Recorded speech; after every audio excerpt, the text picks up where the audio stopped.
नमस्कार, आप देख रहे हैं द न्यूज। आपके साथ मैं सृष्टि मिश्रा। बहुत बड़ी खबर इस वक्त की, और ये आतंकवादियों को सबक सिखाने वाली बात हो गई जब कराची में आपको बता दें कि लश्कर-ए-तैयबा का प्रमुख हाफिज सईद का करीबी हंजला अदनान की हत्या कर दी गई है। ब्रेकिंग न्यूज इस वक्त की आप देख रहे हैं, और देखिए यहाँ पर हंजला अदनान खतरनाक आतंकी, लश्कर-ए-तैयबा का बता लीजिए कमांडर है ये, और इसको कराची में खत्म कर दिया गया है। अज्ञात व्यक्ति आते हैं और बंदूकधारी आते हैं बनकर, और अज्ञात व्यक्तियों ने इस आतंकवादी की हत्या कर दी है। बड़ी खबर, इसने अपने ऑपरेशन को रावलपिंडी से कराची स्थानांतरित करवा लिया था, लेकिन नहीं बच पाया। आपको बता दें कि इसका अस्पताल में इलाज चल रहा था, और अस्पताल में इलाज चलने के बाद इसकी हत्या कर दी गई है, और ये खबर सामने आई है कल रात में। और इसी के साथ इसने एक नहीं, दो नहीं, बल्कि कितने ऐसी आतंकी घटना को अंजाम दिया है, और ये भारत के विरोधियों को खत्म करने का एक साफ और सटीक उदाहरण हम देख रहे हैं। अगर आप सूत्रों के हिसाब से देखें तो बता रही हूं आपको मैं कि 2022 से लेकर 2023 के दिसंबर महीने तक ऐसे 15 आतंकवादियों को किया गया है, और ये हमेशा ही कोई बाइक सवार होते हैं, कोई अज्ञात युवक होते हैं।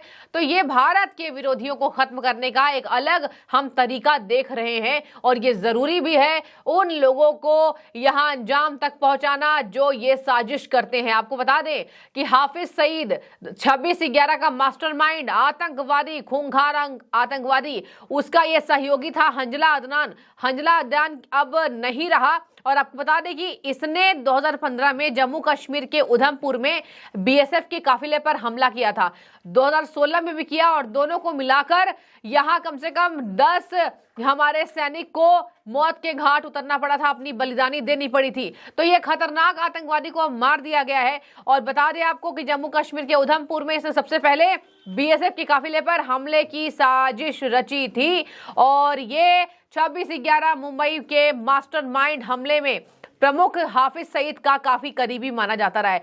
तो देखिए, अब अगर भारत को आंख उठा के ये आतंकवादी देखेंगे तो उनकी आंखें निकाल ली जाएगी, और अब न जाने कौन है ये बंदूकधारी, न जाने कौन है ये अज्ञात युवक, लेकिन ये भारत के हितैषी हैं।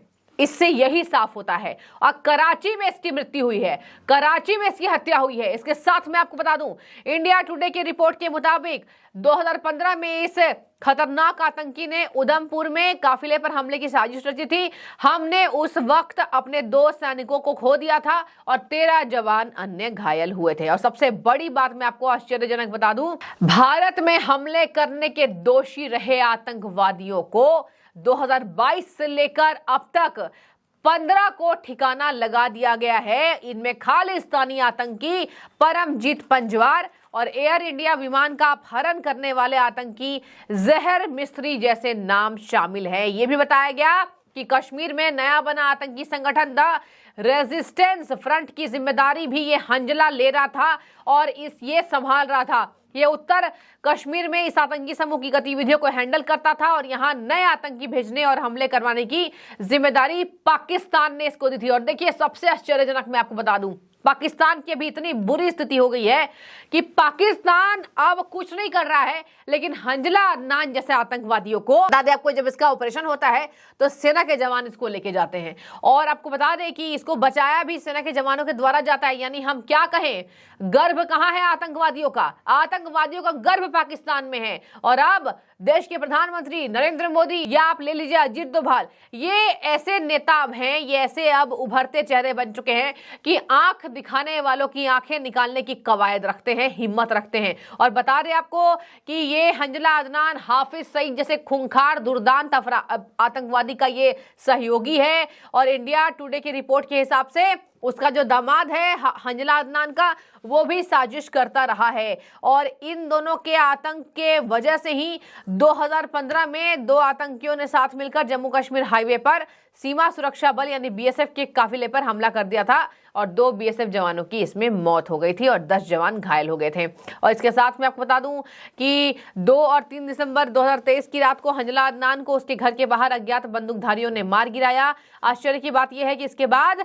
आतंकी को पाकिस्तान सेना अस्पताल ले गई। जी हाँ, यही मैंने आपको बताया कि पहले तो उसके जब उसकी जांच चल रही थी उस वक्त भी हमने देखा आतंकी को बचाने के लिए सेना के जवान तैनात होते हैं, और जब इसको गोलियों से भुना गया तो आतंकी सेना ने इसको जो है मदद दी थी और अस्पताल पहुंचाया था, जहां इलाज के दौरान उसकी मौत हो गई। इस हमले में उसे 4 गोलियां लगी थी। इलाज के दौरान 5 दिसंबर को हंजला की मौत हो गई है। इसके साथ मैं आपको बता दूं, हंजला अदनान आतंकवादियों का हैंडलर था जो पाकिस्तान में बैठकर इन हमलों की साजिश करता था।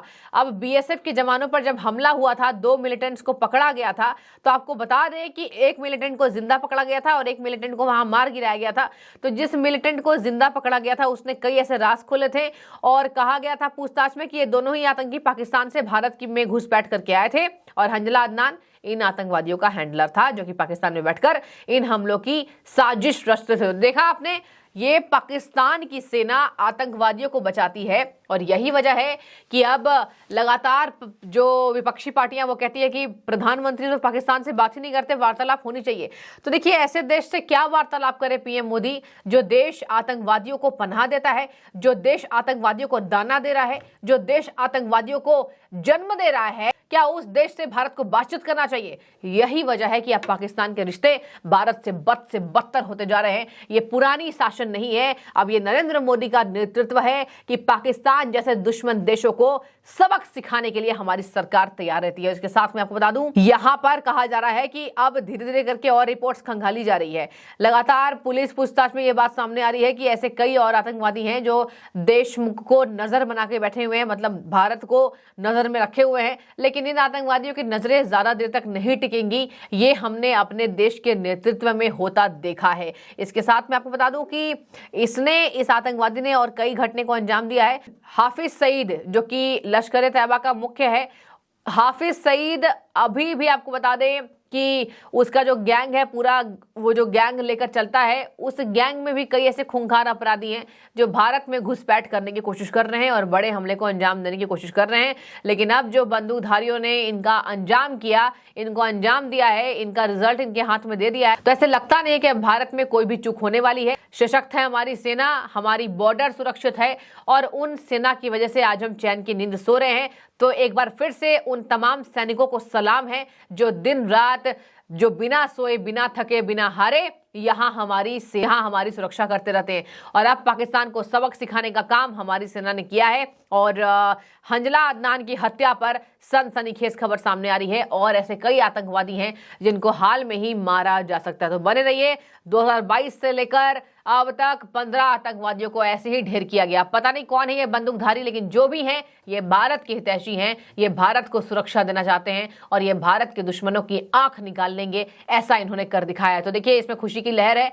आतंकवादियों को मारना, मतलब सोशल मीडिया पर ट्रेंड चलता है कि किस तरीके से ये आए बंदूकधारी और लगातार ये सवार होकर इस आतंकवादी को मार गिराया इन्होंने। तो आपकी जो भी राय हो आप जरूर कमेंट करें कि आपको भी लगता है कि पाकिस्तान अब खत्म हो चुका है, अब कुछ नहीं बचा उस देश में, वो देश ही ऐसा हो गया कि आतंकवादियों को वो पनाह देने के लिए जाना जाने लगा। आपकी जो भी राय हो आप जरूर लिख सकते हैं। बहुत शुक्रिया।